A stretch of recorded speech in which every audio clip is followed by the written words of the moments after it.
Here's something nobody tells you about life's transitions. They don't happen in a straight line.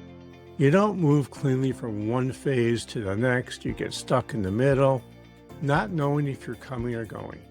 I had a conversation recently with Jennie, a whole person coach who's lived through more transitions than most people face in 10 lifetimes. Her story got me thinking about my own journey. The cancer diagnosis, stepping back from business, wondering what comes next. We're all in some kind of transition right now. Let's talk about what that actually looks like. Jennie grew up as a military kid. Her family moved every 2 to 3 years, pack up, say goodbye, start over, repeat. Most of us think stability is normal. Jennie learned that transition is normal. Change is constant. The hardest part wasn't the logistics. It was the emotional work of ending one chapter and starting another, every 2 years. After having her first child, she was a teacher. Then she had a child. She tried returning to teaching. Then the recession hit. 18 job interviews, 18 rejections. She was stuck in what transition experts call passage, that messy middle before the old life ending and the new one beginning. You know something's changing, but you can't see where you're headed. What got her through? She stopped asking, why is this happening to me? And started asking, where am I meant to be? That shift from fighting the transition to working with it changed everything. Here's what I've learned from my own transitions in talking with Jennie. Transitions have stages. Understanding where you are helps you know what you need. The first stage is anticipation. You know something's coming, but you have more questions than answers. That's where I am with my cancer treatment. The waiting is brutal because your brain craves certainty you can't have. Then comes ending. The old reality actually ends and the new one begins.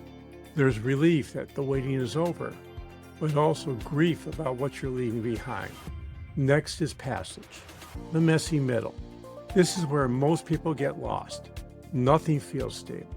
Some days are okay, some days are terrible. You feel disoriented and wonder if you'll ever get through it. Finally, there's a new beginning. You're establishing a new normal, but it rarely looks like what you expected. Here's the part nobody mentions. These stages aren't linear. You cycle back and forth. You think you're a new beginning, and suddenly you pull back into passage because everything has changed again. So what do you do when you're in the middle of a transition?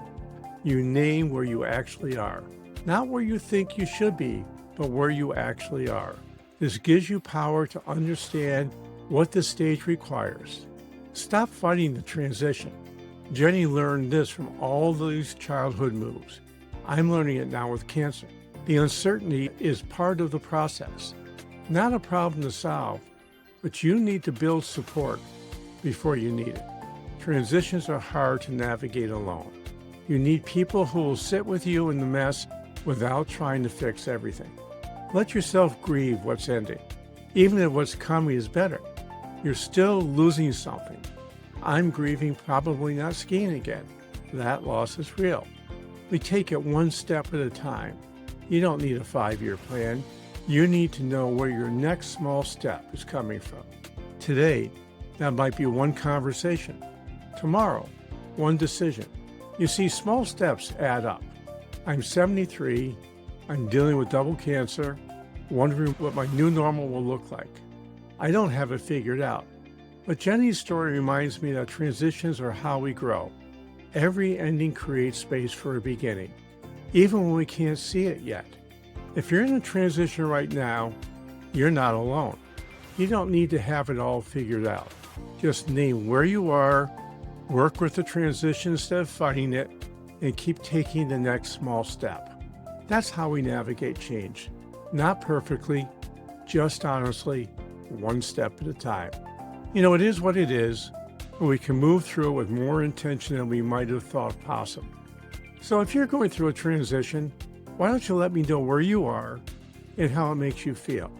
Hey, thanks a lot for watching this video today. I hope to see you back here really soon.